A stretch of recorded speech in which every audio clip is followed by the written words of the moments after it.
Welcome to Bisarthi. My name is Riya Pandey and I am your business studies educator. And today we will discuss about the preliminary contract and provisional contract. So what is preliminary contract?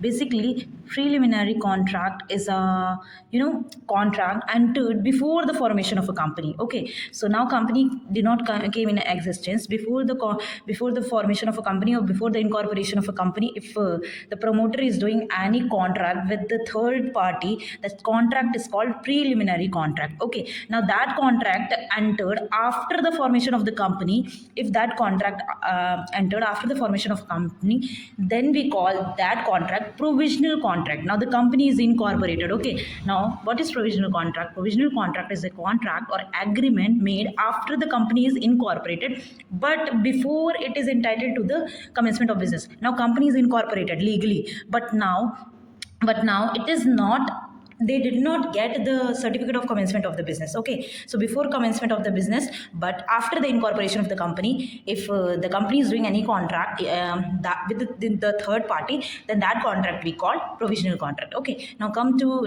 we came to preliminary contract. So preliminary contract, who do that contract? That promoters. Okay, now what is the contract, what they can do to acquire any property or assets or the services necessary for starting the business. If you're taking any services or you are acquiring any property or you wanted any assets, so for that purpose you are doing contract with the third party. So we for that contract we call preliminary contract. Okay, now what is the key points of that? See, this contract is done by the promoter before the company come into the legal existence. Okay, so company is not bound by these contract unless it adopts them after incorporation. Okay, by fresh agreement. Okay, now the promoter is the one who bear all these. Okay, company will not bear this because before the incorporation of a country, before the incorporation of the company, you're doing the contract now. So company is not responsible that. Who is responsible? The promoter is responsible for the preliminary contract. Okay, so for example, promoter booking an office space for the company before registration. Now promoter is responsible, company is not responsible. Okay, now what is provisional contract?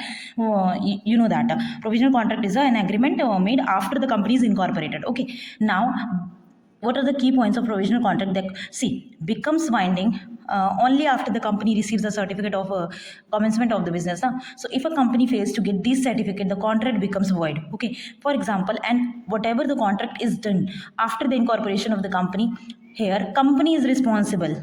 Okay, so example, company signs a contract with the supplier. Okay, after incorporation but before getting the permission of the start of the business, then it is called the provisional contract. Okay, so sign, of course the promoter will sign on behalf of the company and he will be responsible. Provisional contract, company will sign. Okay, that the name of the company would be there engraved on, that is now timing. These are signed before incorporation. Of course, preliminary contract signed before incorporation. Okay, these are signed after incorporation, of course, but before getting certificate of commencement of the business. Binding, these are not binding on a company. Promoter remains personally, see, promoter is doing the contract now, so promoter will be personally liable for all these contracts. Okay, from provisional, now company will be the one because company is doing the contract, provisional contract. Okay, that's all for today. Thank you for watching this video. Stay tuned for the next video and do subscribe my channel if you're finding my videos helpful.